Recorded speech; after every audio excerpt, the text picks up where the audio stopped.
SIR প্রক্রিয়ায় আতঙ্ক, দুশ্চিন্তার কালো মেঘ জমছে সোনাগাছির যৌনকর্মীদের মনে।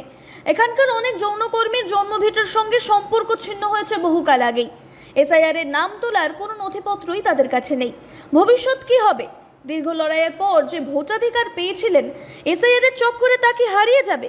এইসব প্রশ্ন নিয়ে নির্বাচন কমিশনের দ্বারস্থ হচ্ছেন সোনাগাছির যৌনকর্মীরা, যাদের সংখ্যাটা কয়েক হাজার। বিপন্ন বোধ করছেন তাদের ছেলে মেয়েরাও। দুর্বার মহিলা সমন্বয় কমিটির সভাপতি বিশাখা লস্কর জানান, 2002 থেকে সোনাগাছি যৌনকর্মীদের ভোটার কার্ড দেওয়ার প্রক্রিয়া শুরু হয়। তখন অবশ্য সবাই ভোট দিতে পারেননি।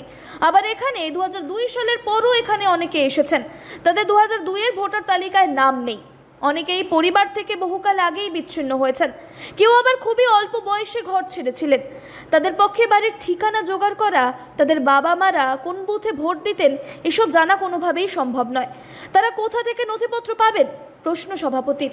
শুধু তাই নয়, তার কথায় এত যৌনকর্মীদের ভবিষ্যৎ জড়িয়ে রয়েছে। তাদের অনেকের ছেলে মেয়েও এখানে জন্মেছে। সেজন্যই কমিশনে চিঠি পাঠাচ্ছি।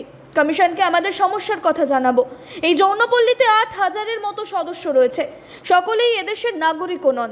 প্রতিবেশী নেপাল, বাংলাদেশের বহু মেয়ে মহিলাও এই যৌনপল্লীতে রয়েছেন। দুর্বার সভাপতি আরও জানান, সোনাগাছিতে থাকা এদেশের নাগরিকদের একজনেরও নাম যাতে ভোটার তালিকা থেকে কাটা না পড়ে তা সুনিশ্চিত করতে হবে কমিশনকে।